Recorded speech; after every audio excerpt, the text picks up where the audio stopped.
Hello, everyone. I'm Chris, the monthly speaker.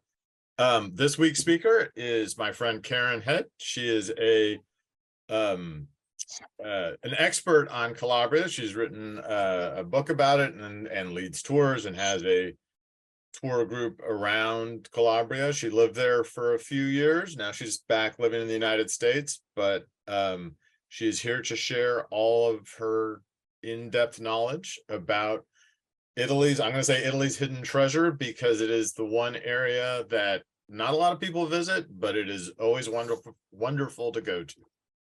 And with that, Karen, if you want to go ahead and take it away. Thank you very much. I'm very happy to be talking about Calabria. And as Chris said, it's an area that isn't as well known, and thus the title of my presentation and of my book, Calabria, the Other Italy, in the sense that people think of Rome, Florence, Venice, but this is a bit of a hidden Italy. So I'm going to try to give you everything from the landscape to some of the culture, the history, and of course, the food.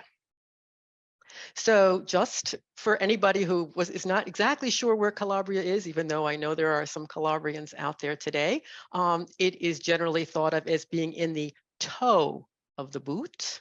Yes, but interestingly, the name of Italy actually comes from the area of Calabria. According to Aristotle, there was a king of the Enotrians. This is in the late Iron Age period, that was from the Calabria area, and his name was Italo, and from his name came the name for the whole peninsula, so Italy. So Calabria, here just a couple towns on this map: Catanzaro, which is the capital. Reggio is the largest city. And I lived in Reggio and also in Locri, so I put that on this map. Here is Calabria itself. And when you look at Calabria itself, it looks like a little boot in itself. You know, when you think of Italy as being a boot, well, Calabria is like a little boot. And the first thing that you notice, it is surrounded on almost all sides of water. And so it has 500 miles of coastline, which makes for a very beautiful region. And while we call it the Mediterranean Sea, when you're locally there, each little area has its own name. And so on the west coast, it's the Mar Tirreno, or the Tyrrhenian Sea. And then on the south and the whole east coast is the Mar Ionio, or the Ionian Sea.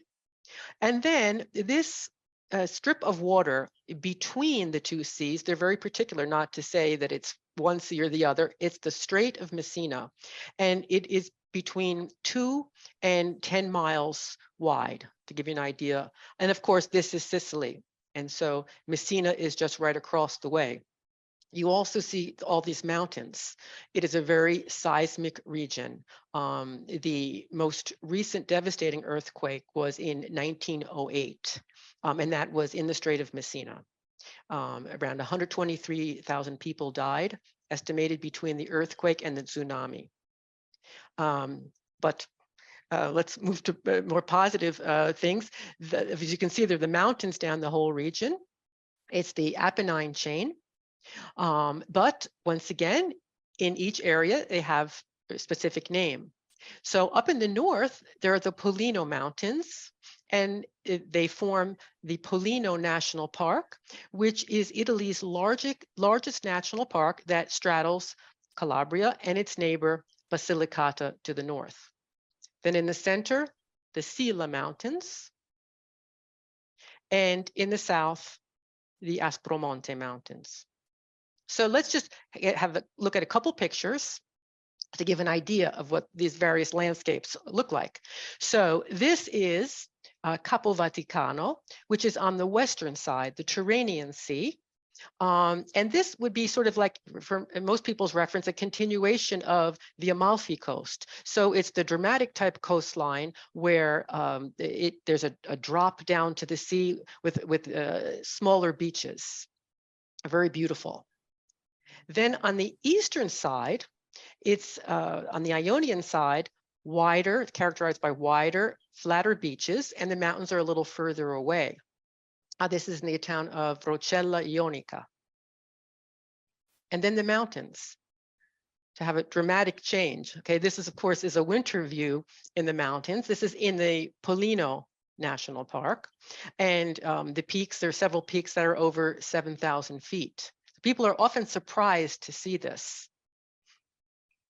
The Sila National Park, which is in the center, there are also high mountains. There are skiing facilities in Sila, downhill skiing facilities. There are also a lot of course, summer sports. And it's characterized by its forests. The word Sila comes from a Latin word meaning woods. And it actually came from the Romans. The Romans named it. And these woods have been used frequently throughout history. Particularly for the ores, because these particular pine trees are known for being tall and straight.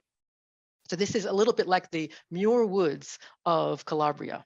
As you can see, people are walking on this walkway. There is a nature reserve in an area called the Giganti della Sila.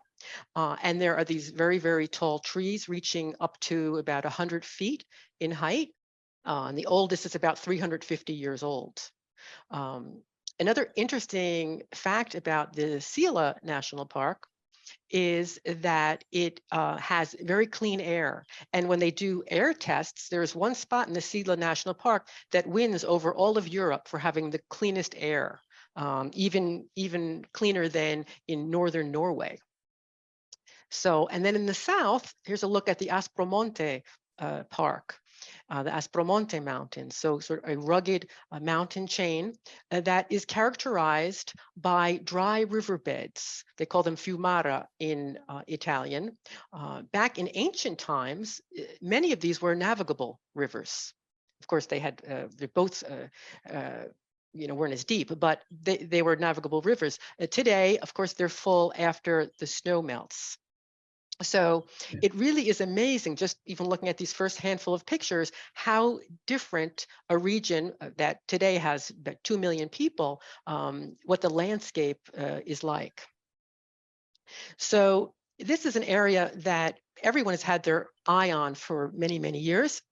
And I put this map just to give an idea of what the ancient peoples would have pictured in their minds, because this is the Mediterranean. And when you look at the Mediterranean, of course, we see Italy. And smack in the middle of the Mediterranean, Calabrians like pointing this out, is Reggio Calabria right here. And this would have been, as I said, the kind of a view that the ancient peoples, ancient mariners would have had. And in fact, during the time of ancient Greece, the peoples came from Greece and settled throughout southern Italy, yes, and to the area that we now call Greater Greece. And a lot of our modern cities in southern Italy were actually founded by the Greeks. And Calabria has numerous of them. So I'm just going to talk about one of them. Of course, Reggio Calabria is one of them, Messina also to control the strait. But here is a picture of the last column standing. Of course, we visit Paestum today and Agrigento and the many temples. Of course, Calabria was also full of them. But most of them were knocked down, materials were used. But this is in the town of Crotone, and it was ancient Croton. And today, sometimes it's hard to get a feel for how important was it? Well, to give you an idea, in the ancient Olympic Games, Croton was only second to Sparta in Olympic victories. So these were really important places. Croton also had the best wrestler of the day, Milan, and Pythagoras, of the mathematician, the triangle, and music, philosophy, lived and worked for many, many years in this city. So this is on the East Coast, just to give you an idea. So I'm going to move quickly through history because we only have 45 minutes, an hour to get through, and there's a lot to get through with relation to Calabria, certainly. I'm including this picture. This is also a sculpture that was from the area, from the town of Locri, where I lived. A sculpture from about 500 BC. It's the goddess Persephone in marble. And this is in the Altes Museum in Berlin. So it's one of the most important antiquities museum. But just to give you an idea that the wealth of art from this area is all over the world. And then we move through to the Roman period. The Romans, of course, were there. This is a picture of a bath, an ancient bath in the town of Casignana. So you can see the mosaic floor and the pipes. So the Romans came through, there were Roman ruins. And then this is just to give you an example. It's a modern fountain in the town of Cosenza. But of course, there were indigenous people. Also, as we mentioned, the Enotrians. These were the Bruti in the area of Cosenza. And they were in the time also of when the Greeks were there and the Romans finally conquered them. But there are many, many peoples that came in to make up what today is Calabria. Following those ancient peoples, there became early Christianity. And the Eastern Rite was very important in Calabria. This is a small church. It's usually referred to as a jewel of the Byzantine. It's in the town of Stilo. It's called Cattolica di Stilo. It's in the shape of a Greek cross, built around the 10th century.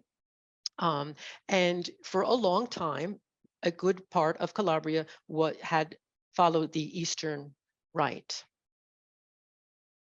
And here's just an example of a manuscript. There are only 7 of these at this level in the whole world.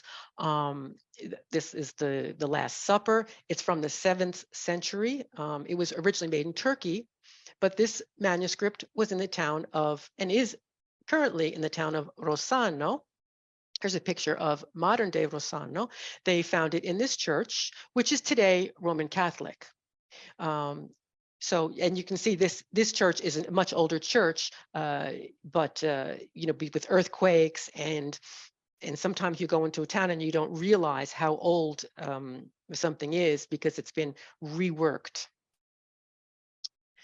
This is the town of Bova, a mountain town in the Aspromonte Mountains. And I'm showing you this because this is the head of all of the towns that still are considered Greek speaking. So, of course, we talk about in Italy so many dialects. Every village, every town, every area. Calabria, it is even more complicated in a lot of ways because there are numerous dialects and languages that come from languages other than Latin. So there are still some towns that have the Greek dialect. And just speaking of even the Greek Orthodox Church, it even went up to about 1480, I believe the year was, when it was finally abolished in Italy for the Roman Catholic Rite. Just to give you an idea for how many years. And Calabria was known for its Greek scholars also.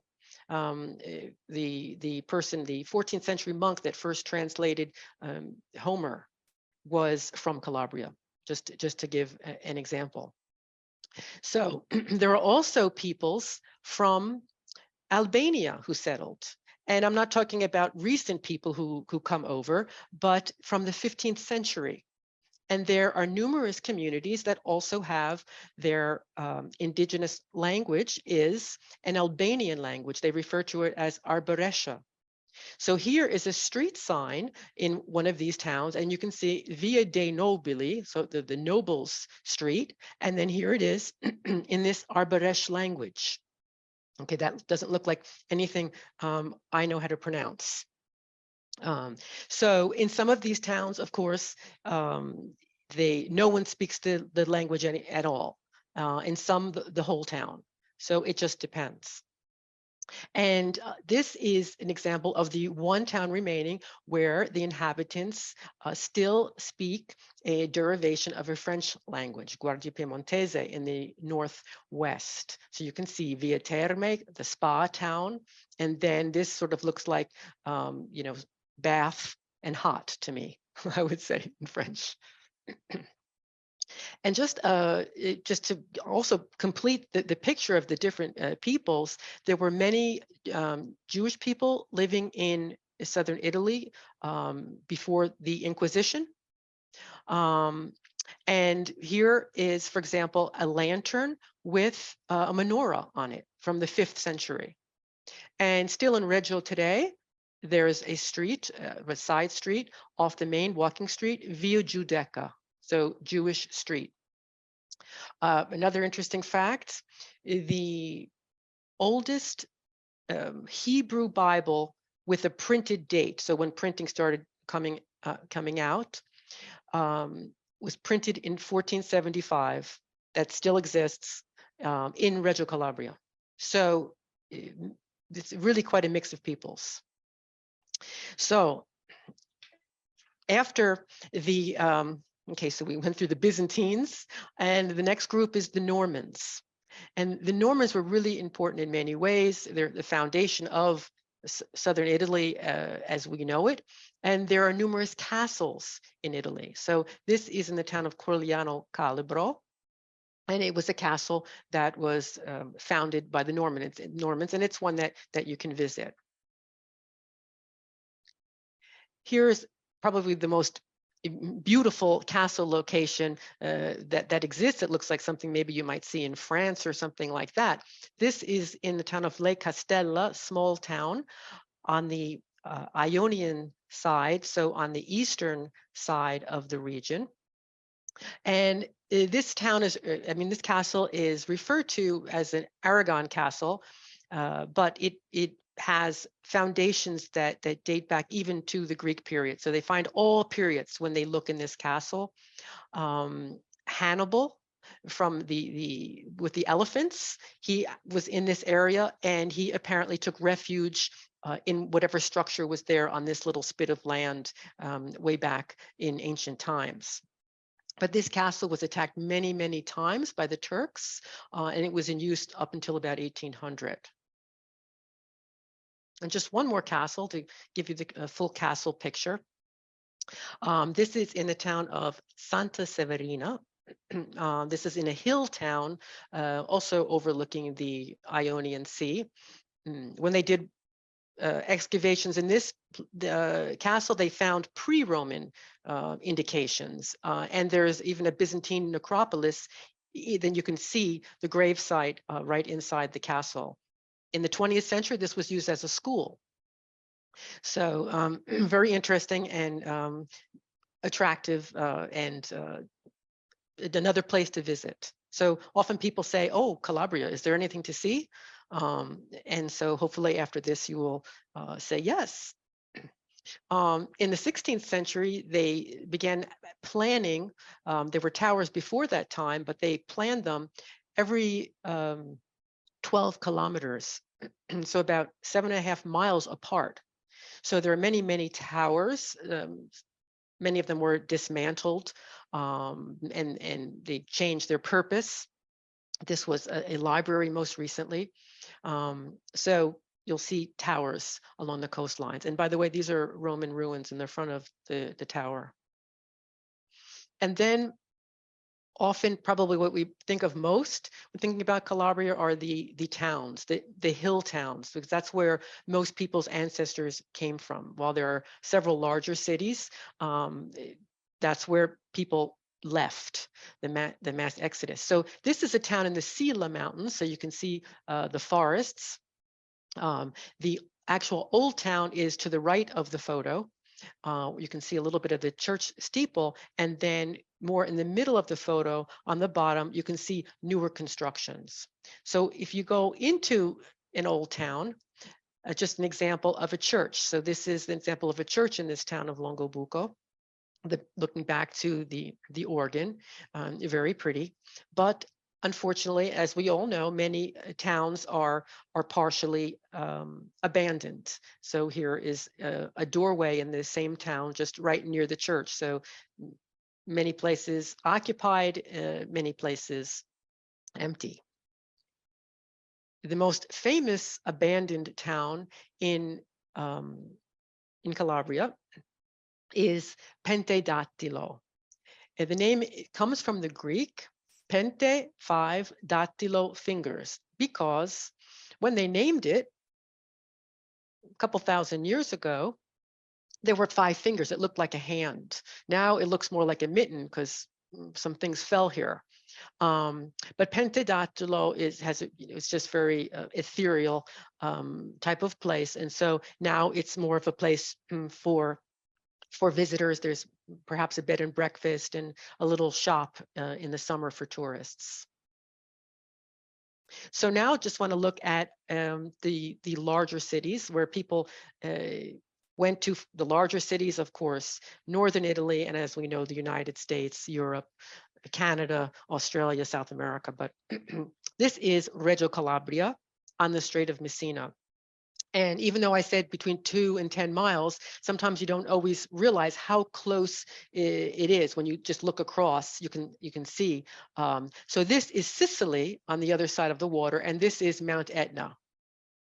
So you really get a spectacular view of Mount Etna from the Calabria side as well as from when you're in Sicily. So Reggio is, as I said, the largest city. There are about 186,000 residents, but they say it's more like 250,000 in the metropolitan area. And then often they talk about a larger metropolitan area of 500,000 that includes across the Strait of Messina, because it's only about a half-hour ferry ride.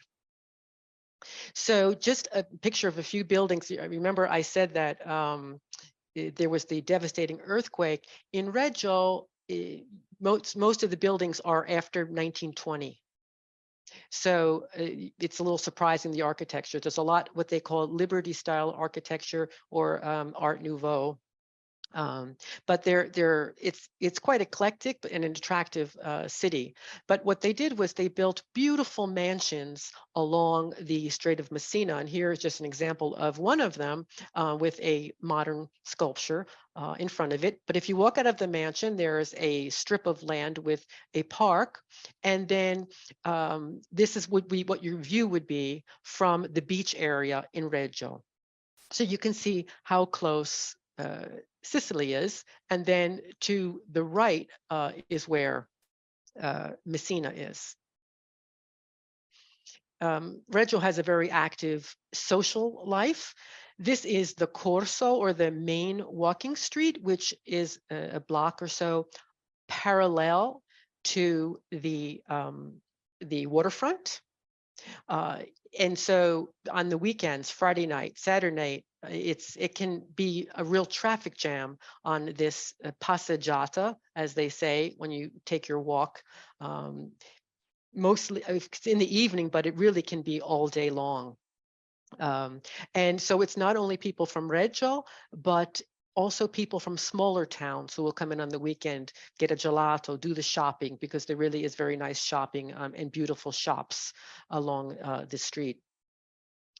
And as all over Italy, there are many processions, festivals, religious festivals, and this is the procession of the Madonna, Madonna della Consolazione in Reggio. So you can see over here, there is the painting of the Madonna and Child with the flock, which goes back a couple miles of people.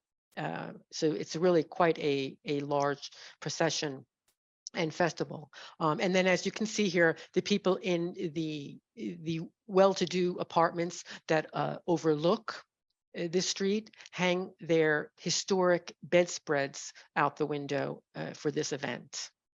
Of course, there are many, as I say, throughout Calabria, this type of festival, and there are also numerous food festivals.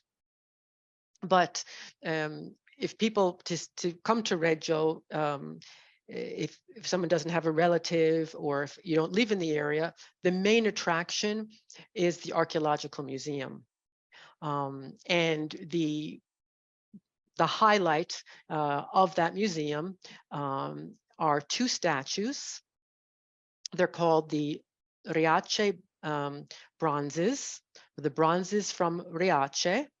Riace is a little town on the Ionian Sea, so it's on the eastern coast, that in 1972, these statues were found underwater, not far away from the coast, sort of a leg and an arm sticking out of the sand. And they pulled them up and they found these bronze statues that are about 2,500 years old, so about 500 BC. And here you can see both of them. They call them statue A on the left and statue B on the right. They were sculpted about 50 years from each other. But this is really, people, of course, line up to see these really wonders, artistic wonders. And then nearby, there is a town that's quite well known. It's also well known historically. It's called the town of Sheila. And it was written about back in Greek times when they talked about having to traverse, Homer having to traverse the Strait of Messina. And he was between Sheila, and Sheila was a monster who lived underneath this rock, this outcropping. And then Charybdis was a whirlpool monster on the Messina side. So there was an expression, di essere tra Scilla e Caridi, to be between Sheila and Charybdis, between a rock and a hard place, because it was just very dangerous to traverse these straits. So Sheila is a very beautiful town. Here's a picture looking from that outcropping down onto the beach area. Of course, in the summer, this would be completely full of chairs and umbrellas. And then this is looking down onto the other side. So, and this is called the Chianalea neighborhood, the fishing village area. This is included in the list of the Borghi più belli d'Italia, the most beautiful villages of Italy. It's just very picturesque, and there's a nice little street that you can walk on behind it. I'll tell you about the swordfish. Yes. As I said, fishing village, swordfish is very important in this area. And here is a painting that's from a museum in Reggio. It's a detail of a painting of the swordfish hunt. And so you can see here, and they fished like this even up into the 1950s.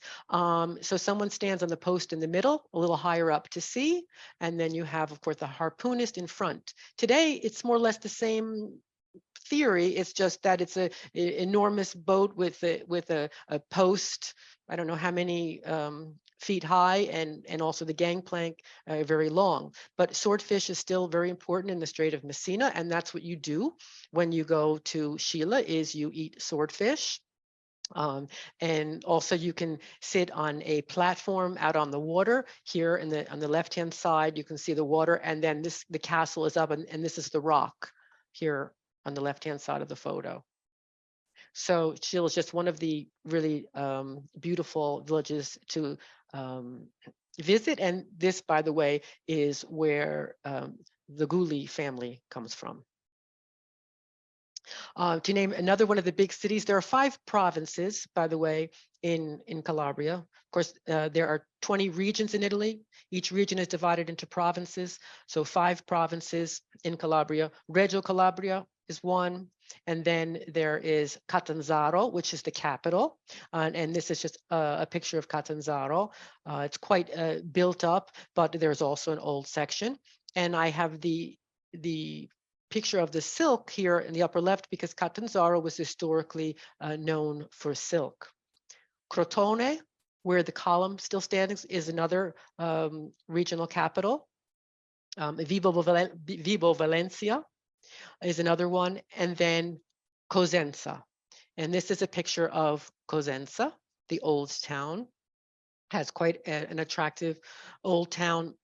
Many of the buildings are abandoned, unfortunately, but you can see here also up on top of the hill, there's the castle.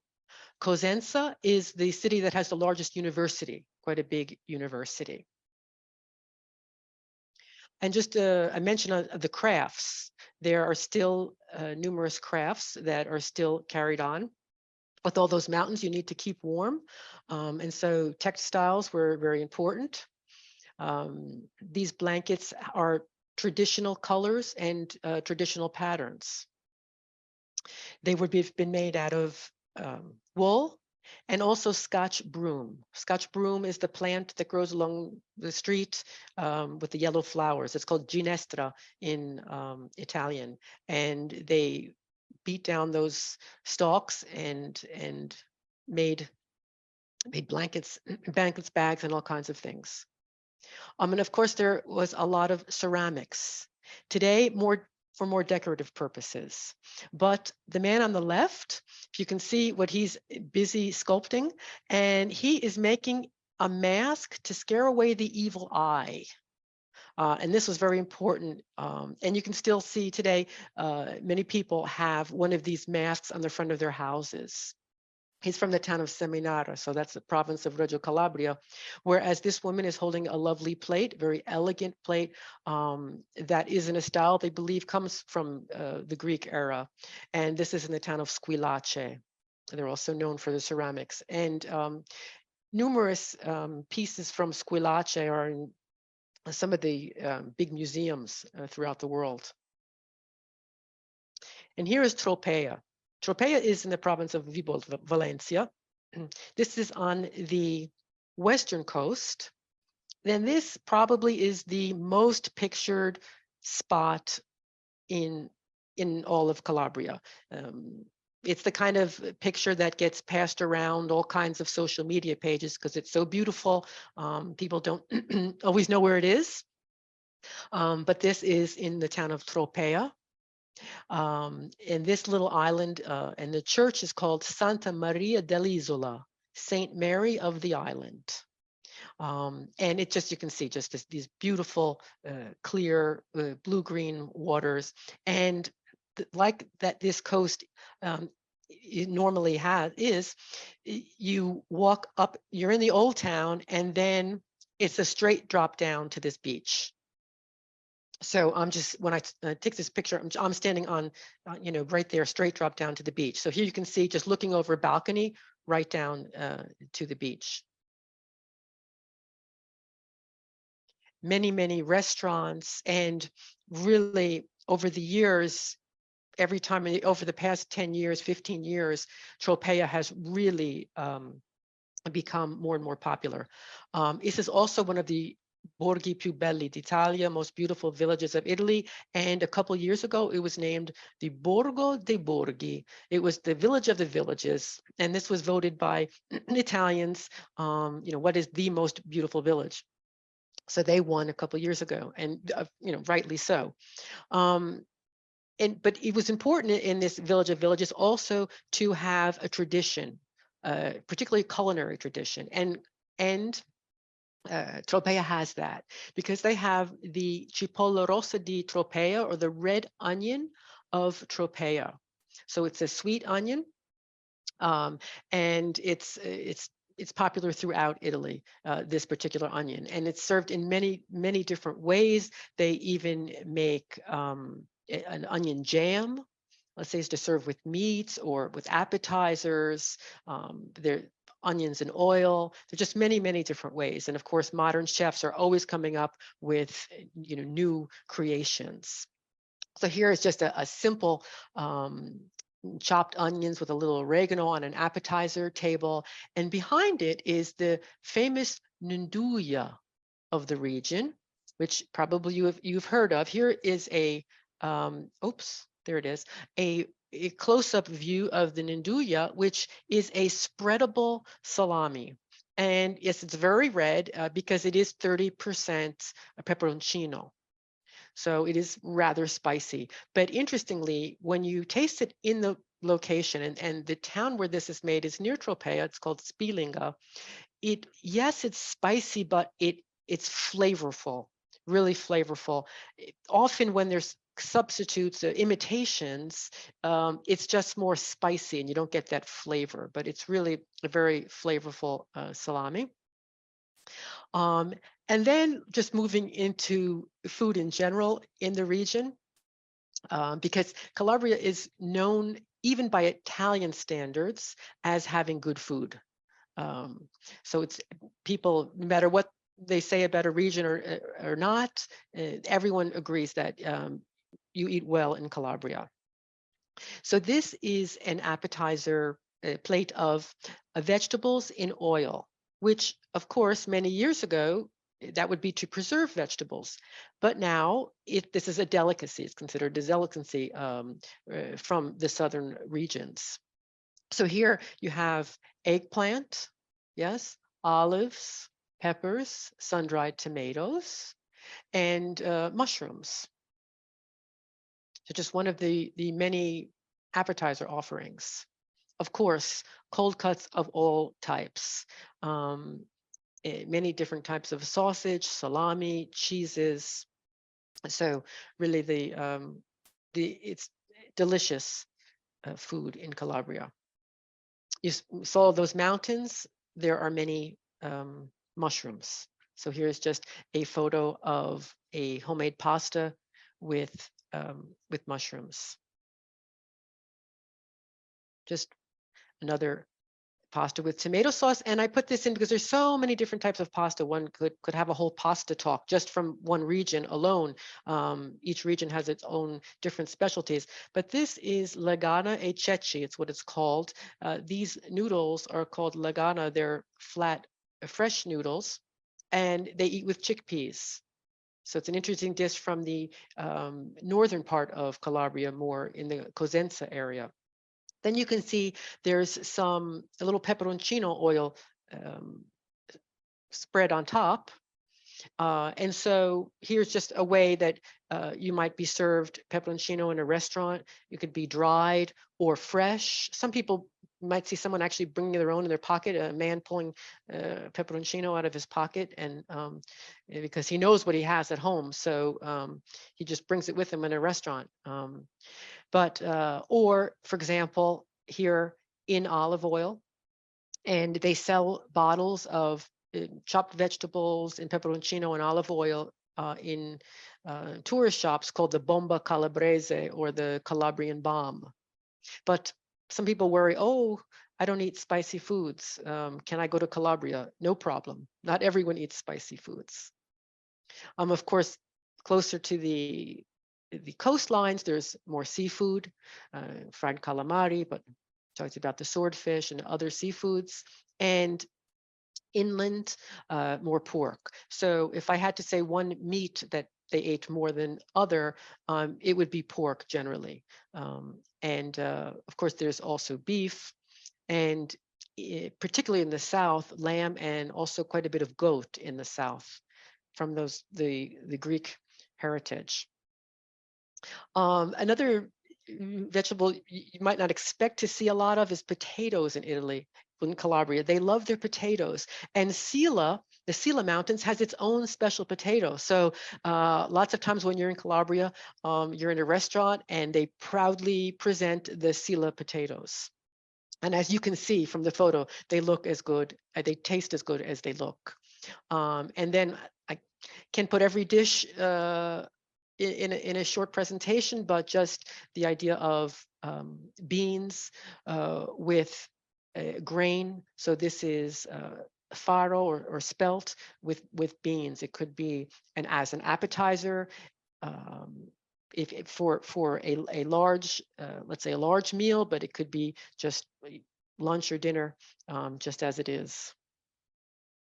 And has another question, because people hear all about different kinds of sausages and salamis in Calabria. How can a vegetarian survive? So rest assured, no problem on that count. You can see here's just an example of a plate of grilled vegetables. And you might wonder about what this is. And this is grilled cheese. They have grilled caciocavallo cheese, that teardrop style, that they just put literally just right on the grill, and just delicious. You can eat more of it because you don't have the bread. Um, and just a plate of greens served family style in a restaurant. And then just a quick picture of desserts. The upper left would be more of a family style dessert, the type of dessert that a grandmother would make, just a little mixed berry cake. But the dessert here in the center on the bottom is actually quite famous. It's called the Tartufo di Pizzo. There's a town called Pizzo that's on the western side, and they came up with this gelato ball that has a liquid center, so that when you put your spoon in, you get this little prize oozing out, and it has become popular all over Italy. So when you go to Pizzo, the thing to do is eat their gelato. And on the right, this is the type of gelato you might eat in the summer, even for, let's say, breakfast. It's gelato in a brioche, which you can see. So that was with a dark chocolate and vanilla gelato. So now I'd like to just touch on a few of the important agricultural products. I mean, there's so many different things we can talk about, but these are some that maybe you might not know about. This is licorice. These are licorice roots. Calabria has excellent wild licorice, and they have been harvesting it for hundreds of years. The family that owns the building on the right, which is now a museum, is the Amarelli family, and they have been in the licorice business for 500 years. So basically, you boil down these roots to get that black color, and then they put it in shapes and cut it, and that's licorice. But of course, they then have all different kinds, candy coated, et cetera, et cetera. But if you want to call it candy, the basic licorice is very, very strong. So if you're used to Twizzlers, this is not for you. But it's excellent, strong, wild licorice. When you think about olive oil, people talk about olive oil in the United States. You always hear people saying Tuscan olive oil, but of course, and also from Puglia.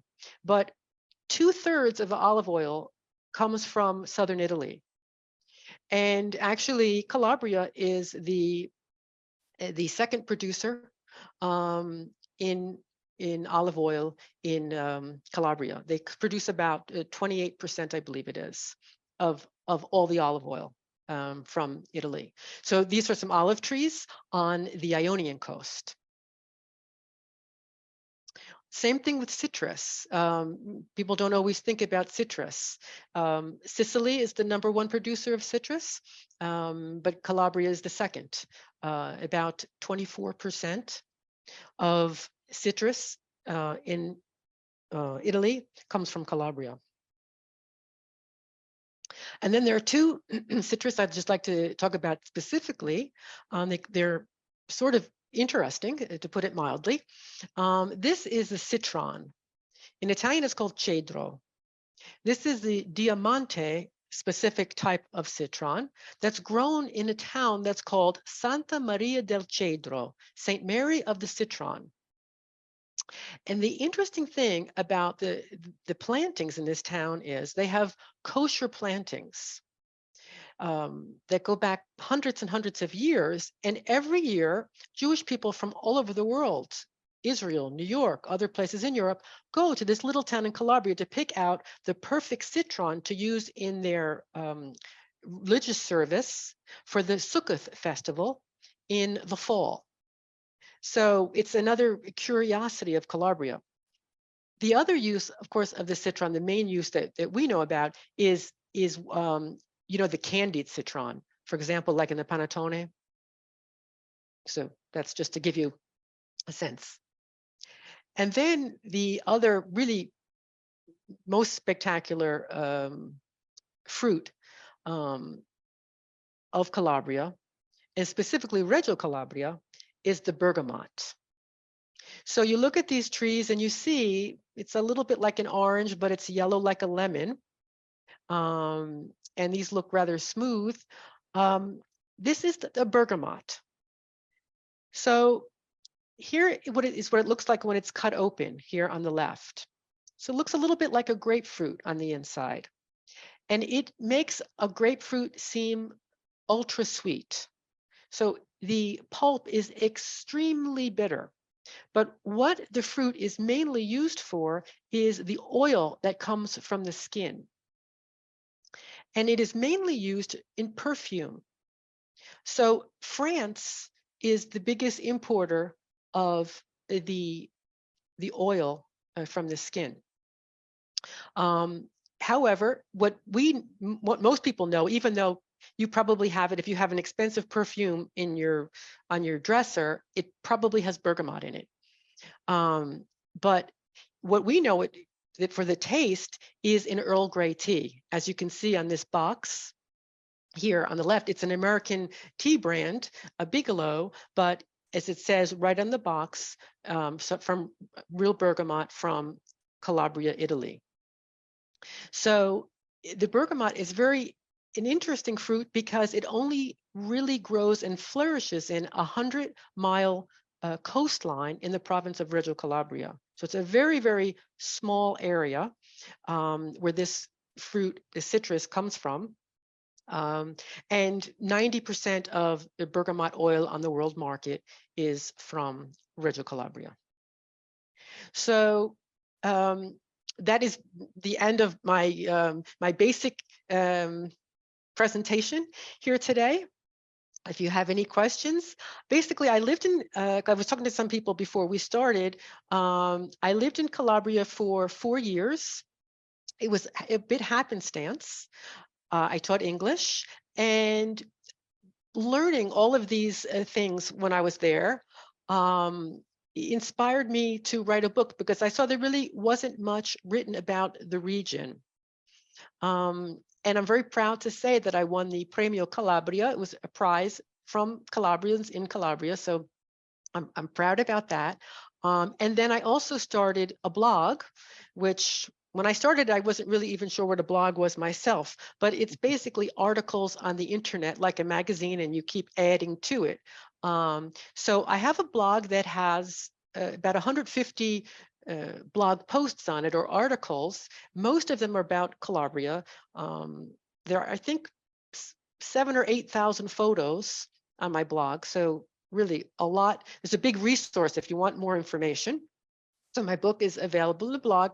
And I also started doing tours. I do tours. I have 2 itineraries in Calabria and one in Basilicata, because after my Calabria book, I decided to address another lesser known region. And so I looked at Basilicata, which is Calabria's northern neighbor. And so I have my other book, Basilicata, Authentic Italy.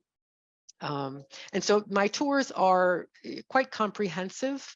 Lots about of course, the history and the culture, and excellent food and wine. And then if anyone's on social media and they want to see more pictures and more information, I have a Calabria the Other Italy Facebook page, and I have YouTube with a handful of videos. Instagram, I put up lots of photos, and also a Twitter page. So that's the end of my what I have prepared. So if anybody has any questions. I'm gonna jump in with just a couple more comments. First of all, thank you, Karen. Thank you for giving Thank me you. a tour and teaching me a lot about Calabria that I didn't know. Thanks. I have just a few comments to put to shine a little media light on Calabria. My favorite Reggio weird fact is that Kobe Bryant actually spent part of his childhood there Yes. in Reggio Calabria. His dad was sort of running out his string as a professional basketball player, and it took Mhm. him to Reggio for a season. And it's just funny that I think when you walk around the streets of Reggio that this is where Kobe Bryant spent part of his childhood. I Right. always am amused by that. Karen, could you close your share screen, please? Oh, there it is. Let's see. If any of you watched the Searching for Italy Stanley Tucci show on CNN, if you looked at the Calabria episode, he did stop in Sheila, and he stopped at this right. He's like, oh, there's this restaurant with this really special swordfish dish, and it's very it's like, and he made it sound like it was this unique special thing. And I'm sure it was very good. I'm sure that's a very good restaurant owner. But every restaurant on that strip has that swordfish dish, and every Lido cafe on the beach has a swordfish sandwich, and it's all incredible. It's all excellent food. So I don't want to say it's all run of the mill, but it's also very, I mean, swordfish is just like, it's like breathing air in Sheila. It's just easy to get, and it's easy to get really good food. However, I will say, like, I don't want, like, even though all the swordfish is the same, if you're looking for gelato, that's my niece. If you're looking for gelato, my cousin's gelateria has the best brioche and gelato in all of Calabria. So, and that's Zanzibar right there on the beach, if you ever make it there. Very good. A couple of days ago, talked to Karen and Christopher that my family is from Verbicado, but my wife's family is from Guardia Piumentese, and Karen says, oh, that's the French-speaking little city, and she's right. This is a doll that my mother-in-law made, and this is what a wedding in Guardia. I'm sorry, my wife says it's just a costume. But this is a doll, and I'm just going to turn it around. And this is what the costume, it looks very French looking, because when my wife's family spoke, I thought they were speaking French. And I'm just going to turn it around a little more.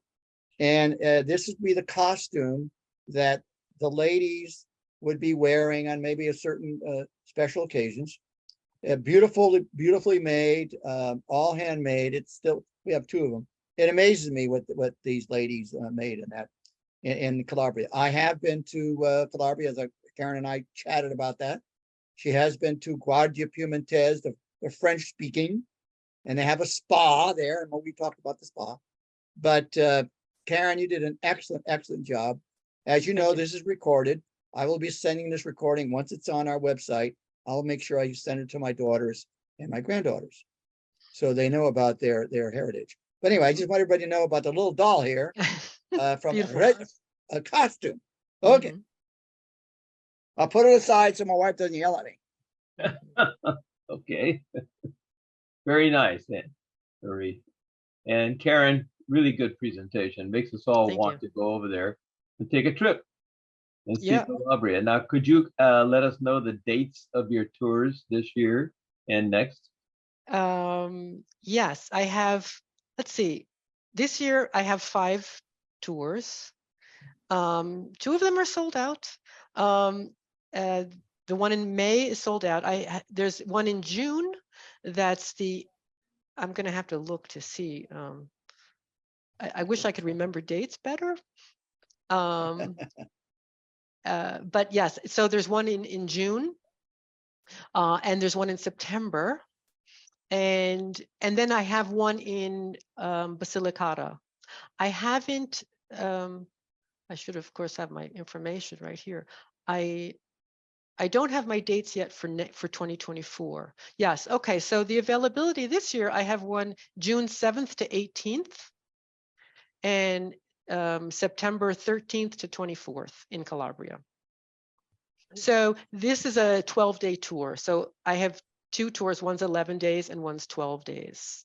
And then I have a tour to Basilicata, is really incredibly interesting also. That's in October. That's the region that has Matera. But everyone knows Matera, and they also go to Puglia.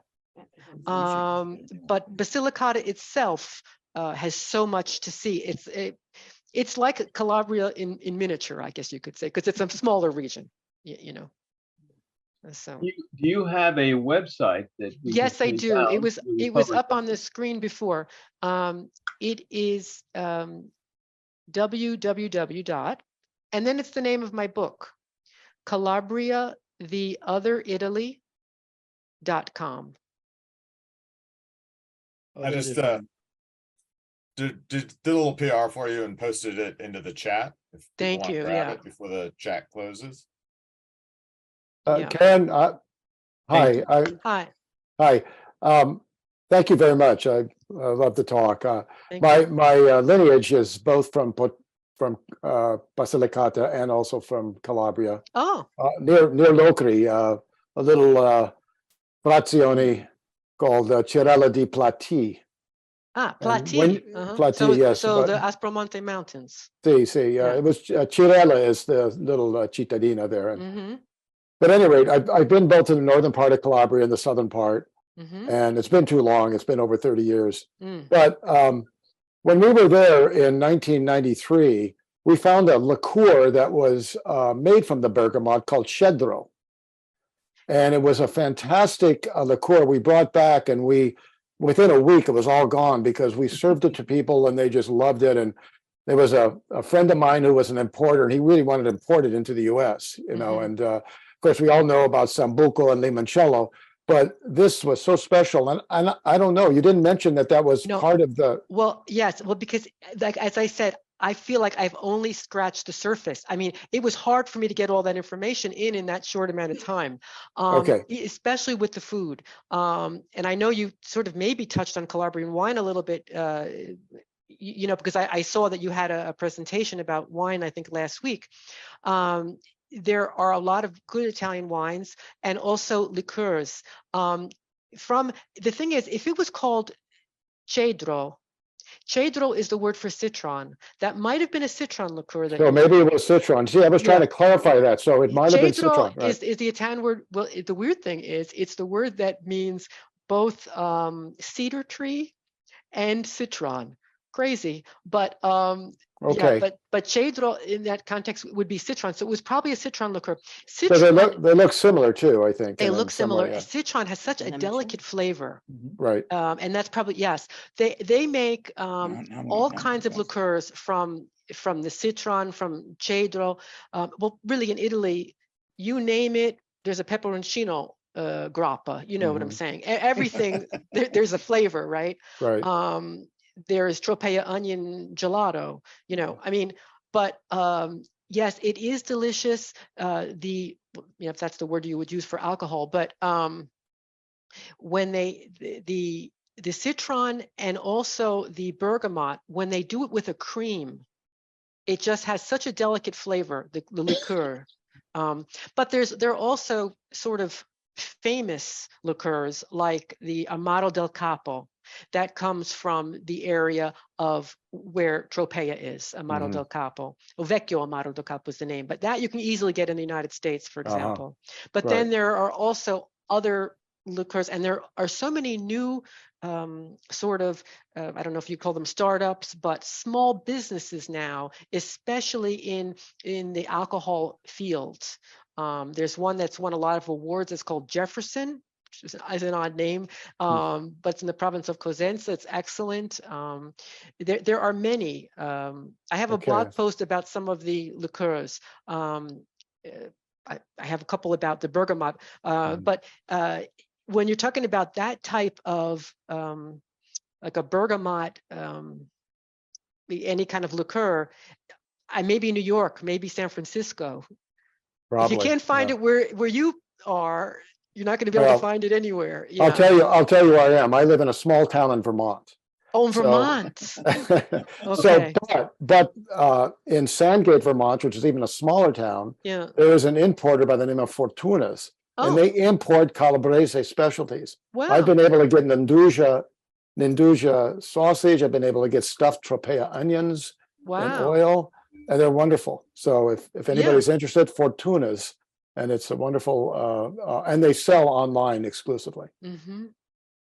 Good. Which my cousin who runs the gelateria also as a side business makes different liqueurs like Yeah. bergamot and Yeah. yeah, as a aperitivo. Yeah.